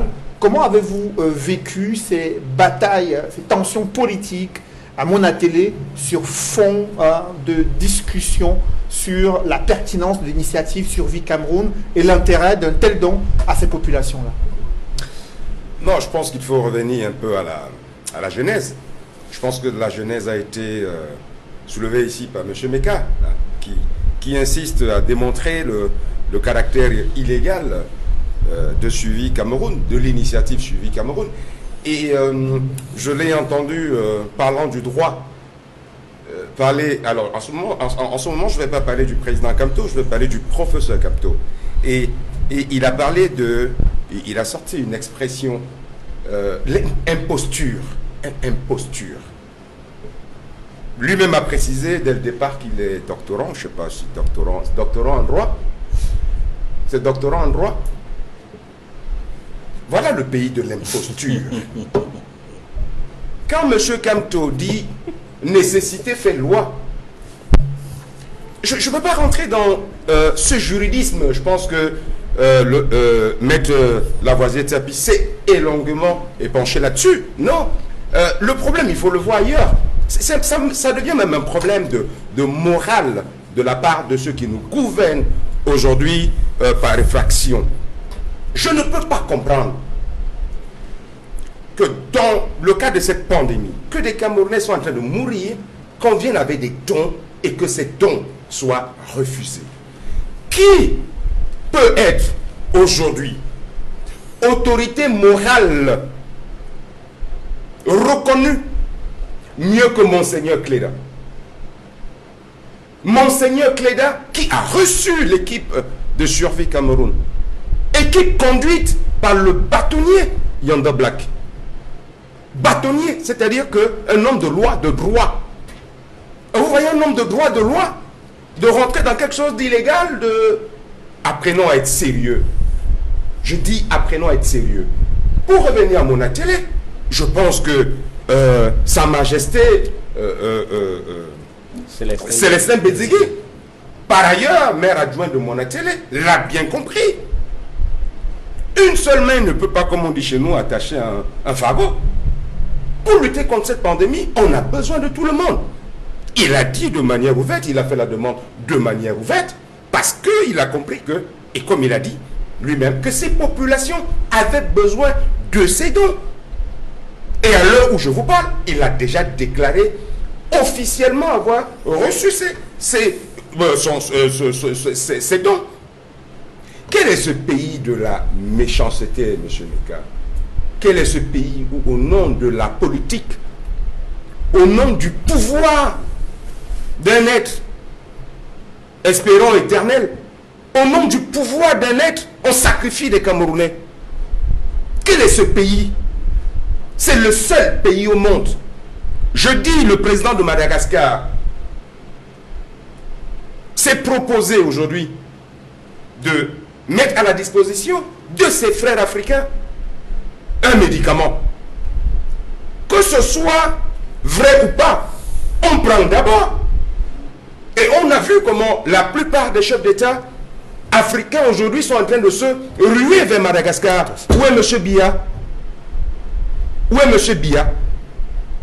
Je ne sais pas combien de fois on va vous le dire pour que vous compreniez un peu la responsabilité d'un chef d'État dans la lutte contre une pandémie. Le dire, ce n'est pas politisé. Pour revenir à Monatélé.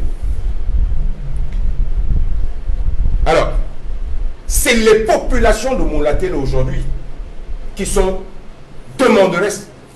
C'est-à-dire qu'au-delà même de ce que Survie Cameroun a décidé de faire à Monatélé, le MRC maintenant en tant qu'entité, à travers nos représentations là-bas, iront, dans un élan de solidarité du parti, donner aux populations de Monatélé.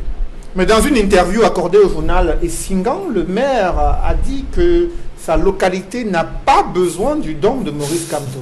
Comment expliquez-vous aujourd'hui que vous évoquez sur ce plateau que les populations sont demanderesses, alors que le maire qui est élu dans cette localité estime que ces populations n'ont jamais demandé quoi que ce soit à Maurice Kamto, que ce soit en don matériel, médical ou autre chose? Honnêtement, j'espère que les populations de Monatélé sont en train de nous suivre et confirmeront donc qu'elles n'ont pas besoin de ces dons. Non, on est en train de parler d'une région du pays où il manque de l'eau potable. On est en train de parler d'une région, je ne veux pas dire que c'est une particularité à cette région-là, mais tout le monde sait que la plupart des régions aujourd'hui au Cameroun sont des régions pauvres. Les populations sont démunies parce que malheureusement, c'est ce qui se passe depuis 40 ans. Aujourd'hui, on a passé le temps à appauvrir des populations. Je ne peux pas comprendre qu'une population qui soit aujourd'hui appauvrie dise qu'elle n'ait pas besoin et de gel hydroalcoolique, parce que je ne sais pas, je ne connais pas les revenus moyens à Monatélé, mais pour qu'ils s'achètent un gel hydroalcoolique, quand même, sauf si là-bas, il ne faut pas insulter les populations de Monatélé. Je ne suis pas en train d'insulter et ne politisez pas mes paroles. Il ne faut pas les insulter. Je parle étant très mesuré. J'en aurais dit pareil pour chez moi à Nouvelle. Non, je ne peux pas accepter, étant sur ce plateau, que tu insultes les populations de Monatélé. Monsieur, ne dis pas qu'ils sont incapables d'acheter le gel. Non. Je ne peux pas accepter ça. Vous allez réagir. Vous ne pouvez pas faire de la récupération politique. Quelle récupération? Vous étiez dans cette logique. Je vous en prie, André Luther. Il a la parole. Vous ne pouvez pas faire cette récupération politique parce qu'avec moi, ça ne marchera pas. Et je dis que ce que je dis pour Monatélé, si c'était mes frères de Nouvelle qui l'avaient dit... Soyez plus poli. Ça ne marchera pas, monsieur. Non, soyez plus poli avec cette population. Alors, je suis en train de dire que ce que je dis là n'est pas propre aux populations de Monatélé. Je parle des populations camerounaises. De la population camerounaise dans sa grande majorité qui vit avec plus de 50% qui vit avec moins d'$1 par jour. C'est pas moi qui le dis. Le dire est une insulte. Ou bien parce que j'ai prononcé le mot Monatélé. La réalité aujourd'hui est là. De manière flagrante. Ce n'est pas tous les Camerounais aujourd'hui qui peuvent s'offrir le luxe de s'acheter un cache-nez ou un cache-bouche ou un masque, je voulais dire, ou alors c'est 500 francs. C'est 500 francs pour vous. Il ne faut pas insulter les gens jusqu'à ce point. Je vous en prie. C'est 500 francs. André Luther, André Luther, vous voulez dire que des Camerounais, dans la majorité, je vous en prie, je vais terminer. C'est même 200 francs. Pour qu'on puisse évoluer dans je vais terminer. Vous allez pouvoir il parle aujourd'hui de masque à 200 francs, je vous le concède. Mais c'est vous, et sachez-le, qui êtes allé au niveau de la Nord, mettre des normes pour des masques, et que l'entreprise que vous avez retenue pour fabriquer ces masques aujourd'hui les vend à 1300 francs. De quel masque à 200 vous parlez? Mais ça dépend de la clientèle. Je vous parle de ce qui est officiel. Chaque entreprise a sa clientèle. La SICAM, qui est l'entreprise retenue par le ministre du Développement industriel et commercial, d'accord, vend aujourd'hui des masques à 1300 francs. Je vous en prie. Évoluons dans le débat. La SICAM a précisé que ces masques peuvent être réutilisés plusieurs fois et qu'ils respectent les normes en vigueur au Cameroun, dont 1300 francs CFA, avec une utilisation qui va au-delà d'une dizaine de fois, selon les informations qui nous sont parvenues concernant la SICAM. Pour autant, avec vous, André Luther, il y a ce bras de fer autour d'un simple don en matériel médical pour l'un des leaders politiques dans le département de la Léké, notamment à Monatélé, qui a suscité des tensions au point que l'administration territoriale s'en mêle en interdisant toute cérémonie de rétrocession de dons sans son autorisation dans cette localité. Comment expliquer ce bras de fer entre leaders politiques locaux autour d'un don sollicité par Célestin Bedziki? Je voudrais d'abord rappeler les faits parce que beaucoup de gens peuvent beaucoup parler, faire la surenchère verbale et que les Camerounais ne reconnaissent pas les faits. Le président du Front des démocrates camerounais, M. Emilien Atangana, a saisi le président du parti de l'Alliance libérale, PAL, Sa Majesté Bézigui, par une lettre ouverte, en lui rappelant la loi par rapport à la demande des dons à l'association Covid. Il lui rappelle la loi, c'est-à-dire que la violation de la loi numéro 19/024 du 24 décembre 2019 portant Code général des collectivités décentralisées qui dispose à son article 167 que l'acceptation ou le refus des dons legs relève des attributions du conseil municipal et non d'entièse. Voilà le problème. Je crois que ce jeune qui a eu la lumineuse idée de rappeler à l'ordre ce grand frère lui a démontré effectivement qu'il faudrait qu'il soit régalien. Et je crois que Sa Majesté Bézigui, de façon tacite, a reconnu. Il a dit que si il ne peut pas demander ce don en tant qu'adjoint au maire, s'il ne peut pas demander ce don en tant qu'auxiliaire de l'administration chef, il pourrait le demander en tant que celui qui est, n'est-ce pas, président d'un parti. Donc, c'est dans le cadre de la loi. On a redressé le grand frère dans le cadre de la loi. Eh bien, lorsque le préfet arrive et demande à ce que les dons ne soient pas distribués, mais c'est à raison.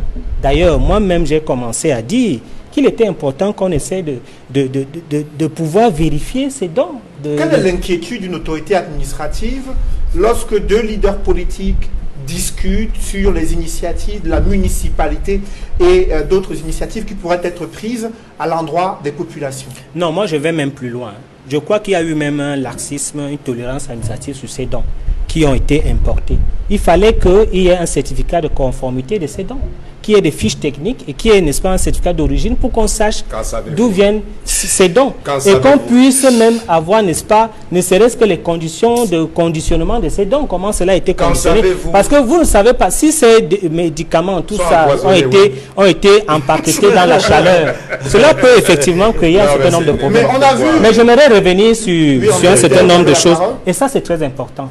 Je suis content aujourd'hui que M. Maurice Kamto, qui a reçu 7 milliards du code pénal, comprend aujourd'hui que nécessité fait loi. Il savait que nécessité faisait loi, mais il a dit qu'on doit condamner les locataires. Il a dit ça dans le code pénal, il a écrit ça. Il savait que nécessité faisait loi. Il a demandé que les mendiants ne puissent pas. Je dis que n'engage que vous. Mais je suis en train de vous dire, que vous n'allez pas m'empêcher, vous n'allez pas m'empêcher de le dire. Il savait que nécessité faisait loi, mais il a écrit dans le code pénal qu'on doit emprisonner les locataires. Il savait que nécessité fait loi, mais il a demandé qu'il n'y ait plus la mendicité. Dans le code pénal qu'il a écrit, on réprime la mendicité.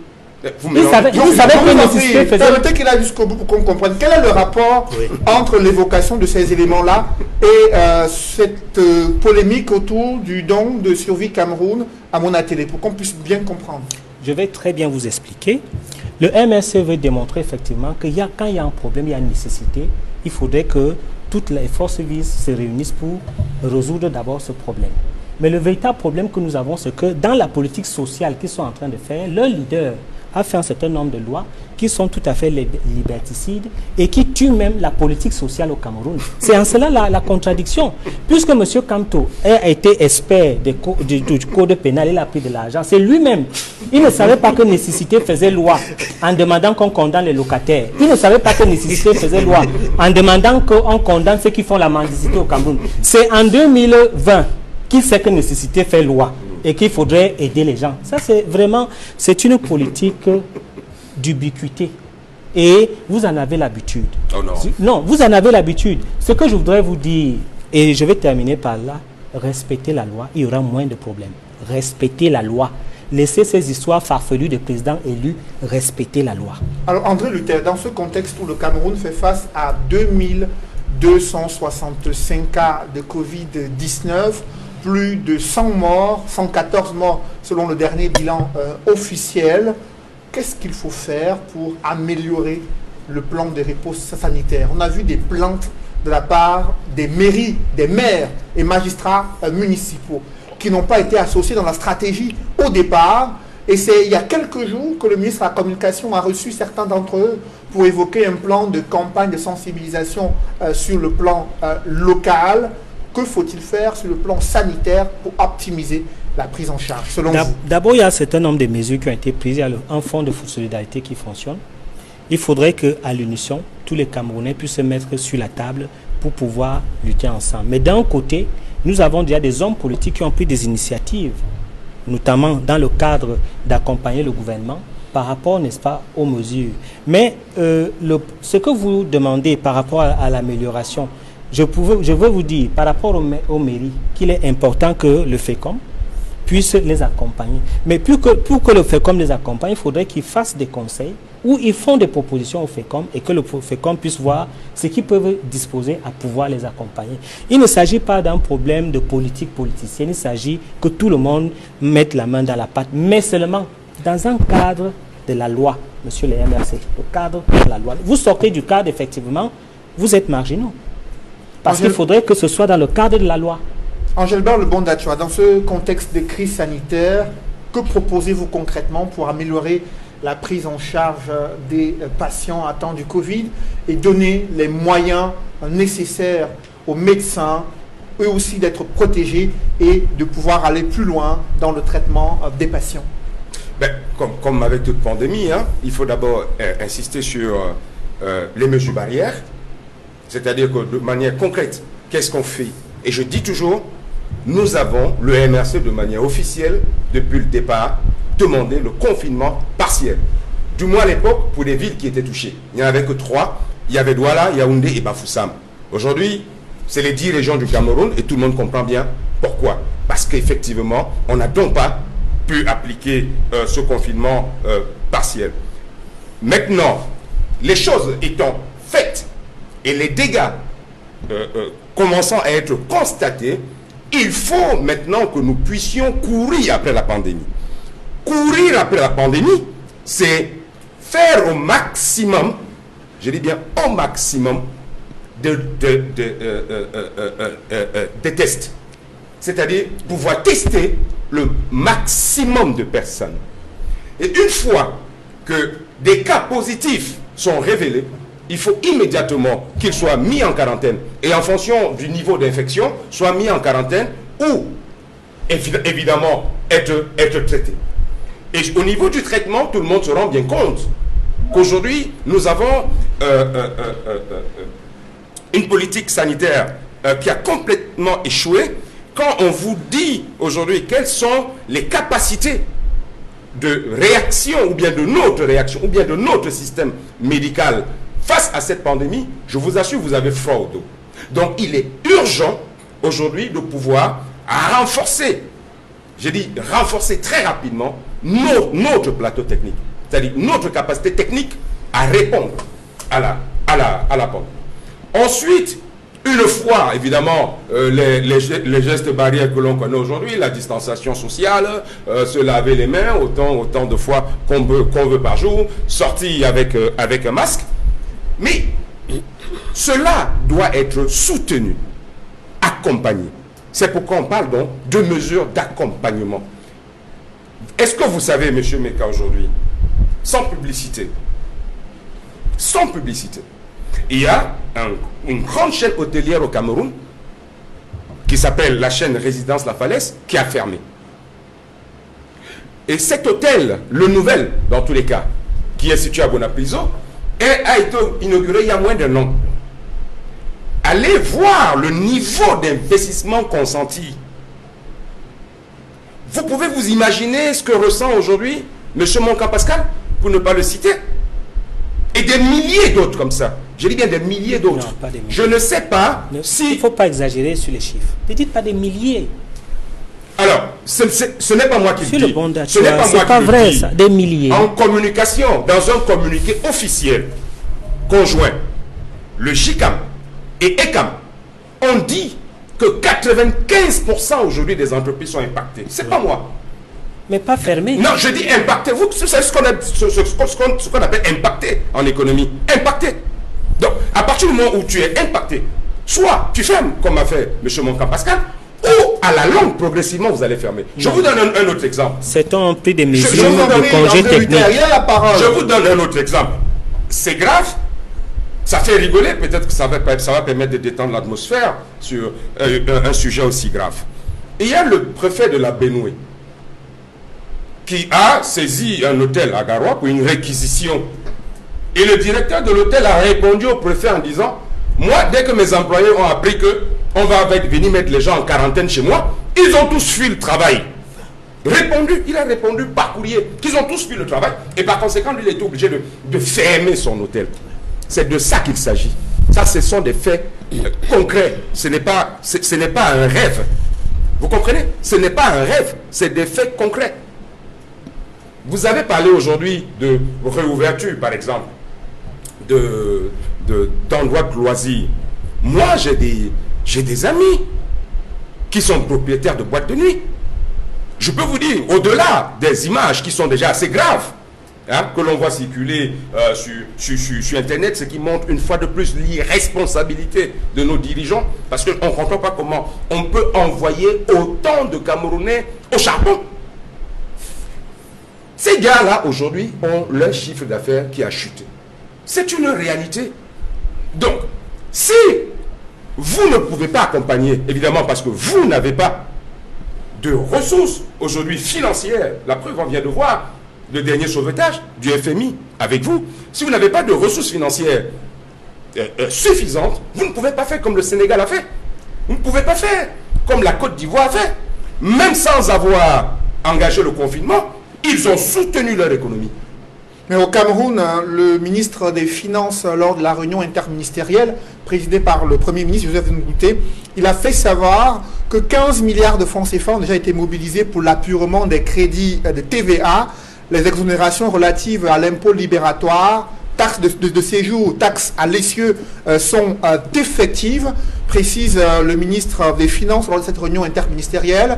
Et dans la colonne de Cameroun Tribune, le directeur général des impôts fait savoir que la mesure d'allègement sur le plan fiscal pourrait être évaluée à 114 milliards de francs CFA. Avec vous, Maître Lavoisier, ça s'applique. Pour autant, ces mesures économiques et sociales sont-elles suffisantes pour accompagner un secteur privé impacté depuis près de 2 mois à la suite de l'apparition de cette pandémie du coronavirus? Les mesures prises par le gouvernement ne sont pas suffisantes. Et à la longue, je pense qu'on redoute une catastrophe. Vous savez, le Cameroun est le 2e pays en Afrique où on enregistre le plus grand nombre de personnes contaminées, après l'Afrique du Sud. Nous sommes le 2e pays. Il faut tenir compte de ça. Ensuite, les contaminations s'accentuent. Vous savez que il y a 2 semaines, il n'y avait pas de cas dans le Noun connu. Mais en 2 semaines, on a enregistré 40 contaminations dans le Noun. Ce qui a justifié la sortie du gouverneur de la région de l'Ouest, qui a demandé à ce que les cérémonies coutumières et religieuses du Noun soient contenues pour qu'on n'ait plus de contamination. Sur les plus de 2000 cas que le ministre de la Santé annonce, on a pour la région de l'Ouest 114 cas. Donc nous sommes en train d'enregistrer, nous sommes dans une situation où le nombre de personnes contaminées est en train de croître. Et il va continuer de croître.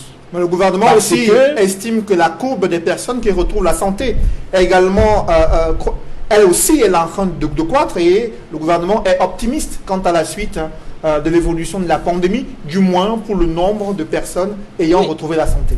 On ne peut pas être optimiste quand on n'a pas pris la mesure, quand on n'a pas pris des mesures pour savoir le nombre exact de personnes contaminées. Prenez le cas de la Corée du Sud. Comment la Corée du Sud a maîtrisé les contaminations? En faisant recours au dépistage massif. Nous sommes dans une situation où, au Cameroun, les marchés dans les villes sont toujours ouverts avec une promiscuité jamais égalée.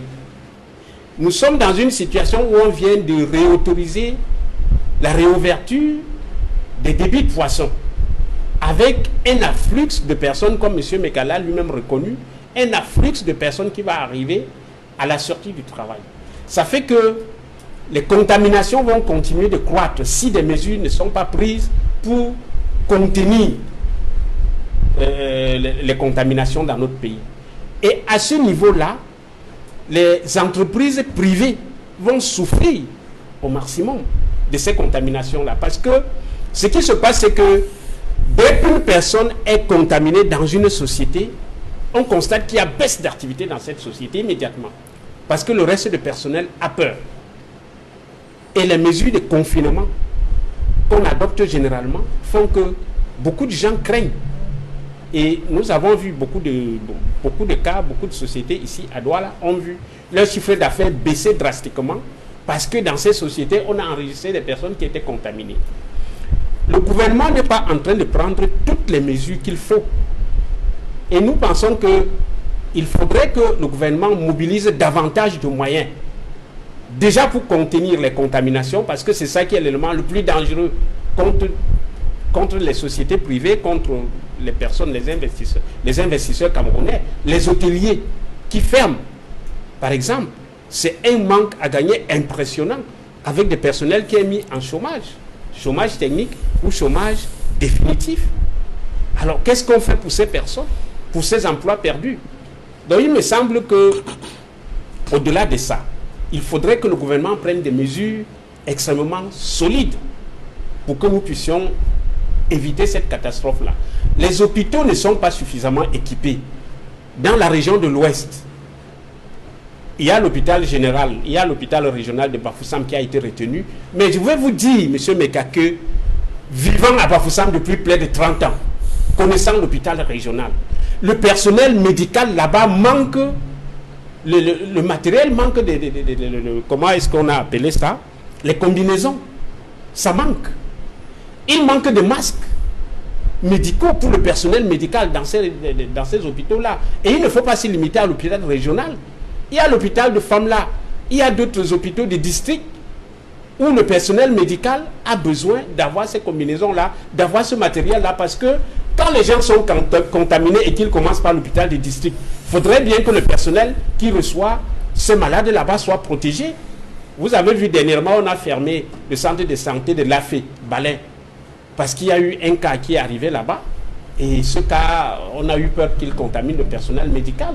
Donc, le personnel médical manque de combinaisons, manque de masques. Le plateau technique, dans le don du chef de l'État, il n'y a pas eu de respirateurs.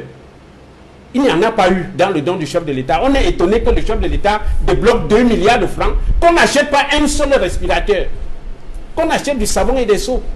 Il y a quand même pas de respirateur. Il y a quand même le programme. Alors qu'on en manque dans les hôpitaux. Donc je pense qu'il faut également faire cela. Et ensuite, les mesures de confinement, il faut revenir là-dessus. Parce que je pense que si on ne prend pas des mesures sévères pour des confinements, le Cameroun va aller de contamination en contamination et on risque, ce qu'on craint, risque vraiment d'arriver. Le chef du gouvernement a demandé au ministre de la décentralisation de discuter avec les maires et les conseils municipaux afin de voir si des sanctions peuvent être imposées à l'encontre des populations qui violent le port du masque dans les villes du Cameroun. Il faudrait, Cédric, attirer l'attention, et c'est là que je suis, sur le montant des soins pour les malades. Est-ce que les soins sont gratuits ou ces soins sont payants? De plus en plus, il y a un business malsain qui se développe autour de cette pandémie. Les gens cherchent plus à s'enrichir qu'à sauver la vie des Camerounais. Parce que si vous attrapez cette maladie, vous n'êtes pas riche, vous êtes condamné à mourir. Le ministre de la Santé a précisé que ces soins de prise en charge des cas de Covid sont gratuits au Cameroun, même si la réalité dans certains hôpitaux publics est tout autre. Edmond Kambias, le JICAM a exprimé son insatisfaction après l'annonce des mesures économiques et sociales. Ces mesures ont été examinées lors d'un conseil d'administration extraordinaire du groupement interpartenaire du Cameroun tenu le 1er mai 2020. Le JICAM dit, à travers son président Célestin Tawamba, nous attendons un véritable plan de relance économique car les entreprises sont déjà mal depuis le début de la crise anglophone. Et ensuite, cette crise sanitaire, elle risque de plonger les entreprises dans une situation intenable dans les tout prochains mois, sans un véritable accompagnement de l'État. Comment expliquer que malgré cette présentation des rapports du GICAM, des enquêtes du GICAM sur la situation des entreprises, que le gouvernement se limite à quelques mesures fiscales, sans de véritables leviers bancaires, sans une politique budgétaire adaptée aux besoins des entreprises? C'est vraiment difficile pour le gouvernement depuis un certain nombre d'années. Quand je dis depuis un certain nombre d'années, c'est depuis qu'il y a un certain nombre de guerres qui sont menées, conduites d'abord contre Boko Haram, puis dans le nord-ouest et le sud-ouest. On sait les difficultés que connaît le gouvernement également au niveau de la frontière de l'Est avec les attaques des milices qui viennent de la Centrafrique. Mais quand j'ai déjà dit ça, et c'est déjà bien connu, on sait que les dépenses que le gouvernement fait pour sécuriser le territoire dans ces parties-là où il y a la guerre, il y a que nous aurions pu mettre sur pied un véritable plan de riposte en tenant compte de nos atouts et de nos faiblesses. Mais nous avons passé le temps à observer sans réfléchir sur ce que nous aurions pu faire pour faire face avec efficacité lorsque le Covid-19 allait arriver chez nous. Pourtant, on a vu effectivement ce qui se passait en Chine. On a vu comment l'Europe a souffert, en France, l'Espagne, la France, l'Italie. On a vu les difficultés que les autres pays ont connues. On n'a pas tiré de leçons du tout. Aujourd'hui, on a des difficultés financières, certes, mais nous sommes condamnés à réaliser deux choses. Sauver des vies. Quand je dis nous, je parle du gouvernement de l'État du Cameroun. Il faut sauver des vies, il faut sauver l'économie. Mais entre les deux, il faut faire un choix. Sauver des vies, sauver l'économie. Mais d'abord, sauver des vies. Parce que si la vie humaine, si les gens ne vivent plus, il n'y a pas d'économie, il n'y a plus rien. Mais en même temps, tout en sauvant des vies, il faut que la société puisse résister, survivre à cette guerre sanitaire et que l'économie puisse reprendre et ne pas connaître des difficultés. C'est pour dire en réalité, lorsque j'ai évoqué toutes ces difficultés que le gouvernement connaît, que l'État du Cameroun connaît, c'est pour dire qu'en fait, nous n'avons pas eu un bon leadership, on n'a pas eu une bonne gouvernance. Parce qu'avec une meilleure gouvernance, on aurait pu tenir compte, je le disais tantôt, des faiblesses, mais essayer d'améliorer en faisant de véritables concertations avec le secteur privé. Ça manque sérieusement. Les concertations, secteur privé, secteur public, certes, ça existe, mais on ne tient pas compte la plupart du temps des doléances qui sont faites par ECAM, GICAM et tous les regroupements professionnels. Si on avait tenu compte de la majorité des doléances de ces structures-là, je crois qu'on n'en serait pas là. Je crois que le GICAM, ECAM et d'autres structures seraient les mieux placées pour accompagner l'État face à ces difficultés aujourd'hui. Mais ces structures-là, si elles n'existent plus, mais c'est la faillite totale, c'est la récession. Le gouvernement doit aider ces entreprises à ne pas tomber, à ne pas plonger, tout en se battant pour que les vies des Camerounais puissent être sauvegardées, préservées. Après vous, Edmond Kandia, Angélbert Lebon, le gouvernement se félicite tout de même de procéder à un allègement sur le plan fiscal de près de 114 milliards de francs CFA annoncé par le directeur général des impôts dans les colonnes de Cameroun Tribune. Il y a 135 milliards de francs CFA qui viennent des caisses du FMI dans le cadre d'une facilité de crédit rapide pour le gouvernement camerounais afin de réguler la balance des paiements et permettre à l'État du Cameroun de disposer d'un peu d'argent pour payer les équipements médicaux nécessaires pour faire face à la pandémie du coronavirus. Pour autant, le secteur privé attend un peu plus, à savoir de l'argent frais pour renflouer la trésorerie des entreprises impactées à la fois par la crise sanitaire et la crise anglophone. Quand vous observez l'exécution du budget du gouvernement de l'État du Cameroun, pour vous, quelles mesures, quelle stratégie peut être mise en place pour faire face à cette demande sans cesse croissante du secteur privé pour relancer l'activité économique? Bon, déjà, il faut dire que les 114 milliards, c'est pas un allègement fiscal en tant que tel. C'est ce que le directeur général des impôts projette comme perte au niveau de tout ce qu'on aura comme recettes, notamment des recettes internes, c'est-à-dire au niveau des impôts payés, et également au niveau de la douane par rapport à tout ce qui sera importé et qui est orienté donc, pour pouvoir lutter contre la pandémie. Alors, moi je ne veux pas revenir, ça ce serait, il nous faudrait pratiquement toute une journée pour cela, pour comprendre les raisons de l'échec. Dommage qu'à chaque fois que ce mot soit obligé de revenir, de l'échec aujourd'hui de notre structure économique. Vous avez des gens qui à un moment donné, quand on parle de l'emploi jeune, ils viennent, ils vous disent l'État a lancé le recrutement de 100 000 jeunes, 200 000 jeunes. Comme si c'était les emplois créés par l'État qui venaient aujourd'hui lutter contre le chômage. Ils n'ont jamais compris qu'il faudrait aujourd'hui au niveau de notre tissu économique véritablement industrialiser notre économie, aller vers des industries à fort potentiel d'emploi, arriver également à une économie de transformation, parce que vous regardez bien la plupart de nos matières premières aujourd'hui, en dehors de sans publicité de 6 cacao, je ne sais pas moi, tel coco qui transforme notre cacao, allez voir comment cette filière est organisée en Côte d'Ivoire. Allez voir. Aujourd'hui, notre agriculture, qu'on déclare comme agriculture de deuxième, troisième, je ne sais pas moi, à la 40e génération, ils sont aujourd'hui, que personne n'ait pu diversifier notre agriculture. Qu'on soit toujours en train de dire à nos agriculteurs que pour gagner de l'argent, il faut faire les bananes plantées, il faut faire les ananas, il faut faire le cacao, il faut faire le café. Personne n'apprend à nos agriculteurs qu'on peut se faire de l'argent en vendant les fleurs, en cultivant des fleurs. Comme ça se fait au Kenya. On n'a pas réorienté aujourd'hui notre agriculture. Nous avons laissé notre agriculture coloniale perdurer.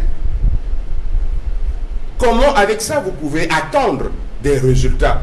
Aujourd'hui, on est face au mur et je comprends les inquiétudes des présidents du GICAM. Par exemple,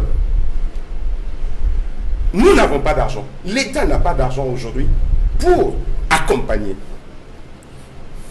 Nous avons un tissu financier tel que aujourd'hui pouvoir aller sur le marché financier et trouver des capitaux pour investir au Cameroun, c'est chose rare. C'est même presque inexistant.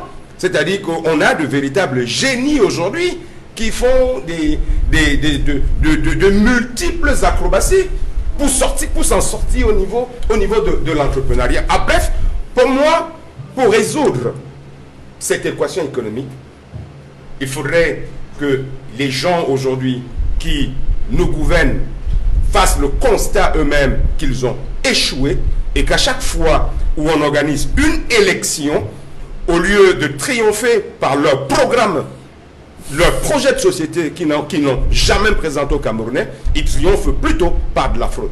Après vous, Angélbert Lebon d'Achouar, j'aimerais échanger avec André Luther-Meka sur ces mesures. Un petit mot en quelques secondes. Je vous en prie, permettez qu'il ait cette possibilité, lui aussi, de pouvoir réagir sur cet autre aspect de cette émission, les mesures économiques et sociales qui sont loin de satisfaire les acteurs économiques. Lorsqu'on observe comment la Côte d'Ivoire, pays d'Afrique de l'Ouest, gère la crise sanitaire, il y a eu une plateforme qui a été mise en place pour permettre aux PME en difficulté de s'y inscrire, de faire part de la difficulté au gouvernement pour qu'il puisse mieux adresser ces problèmes. Et il y a eu des fonds de garantie mis en place par le gouvernement ivoirien de l'ordre de centaines de milliards de francs CFA pour accompagner les PME. Au Cameroun, aucun mot n'a été dit sur les difficultés des PME, si ce n'est venant du mouvement ECAM ou du GICAM. Comment expliquer le silence du gouvernement sur ceux qui représentent le poumon économique du pays? Disons qu'il y a eu, je crois, un travail interministériel sur toutes ces questions.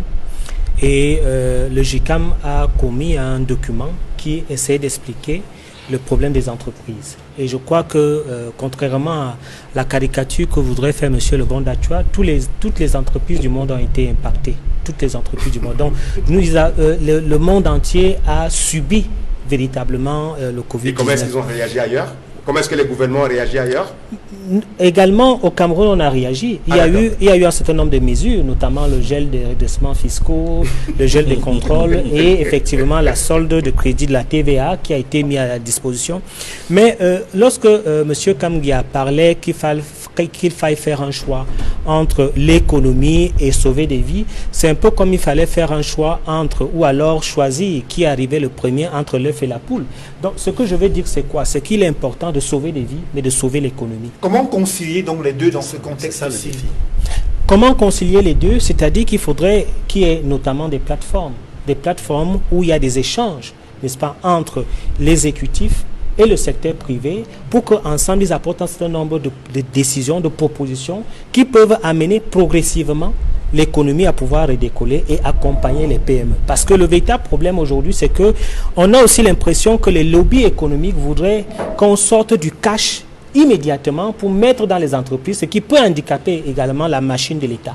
Certains ont parlé bien sûr des conditions de vie, machin, c'est un vieux débat à mettre Lavoisier, ces conditions de vie du gouvernement. Tout le monde demande effectivement qu'il y ait, n'est-ce pas, une certaine façon drastique de conduire notamment, n'est-ce pas, la vie de l'État. Et je crois que le Premier ministre a pris un certain nombre de mesures par rapport aux voyages fantaisistes, par rapport à un certain nombre de voyages, notamment en première classe économique. Tout cela, aucune annonce officielle sur des coupes budgétaires qui pourraient exprimer une volonté du gouvernement de réduire son train de vie pour réorienter ces finances-là vers le secteur de la santé ou alors vers le secteur économique. Moi, je ne suis pas économiste, mais je sais qu'il y a déjà un budget de l'État qui a été fait sur un certain nombre de prévisions, qui est même presque déjà avec des problèmes, parce qu'on n'avait pas, n'est-ce pas, prévu la pandémie. Donc, certainement, ce budget-là a des petits soucis. Maintenant, quand vous demandez des coupes, ce serait pratiquement un peu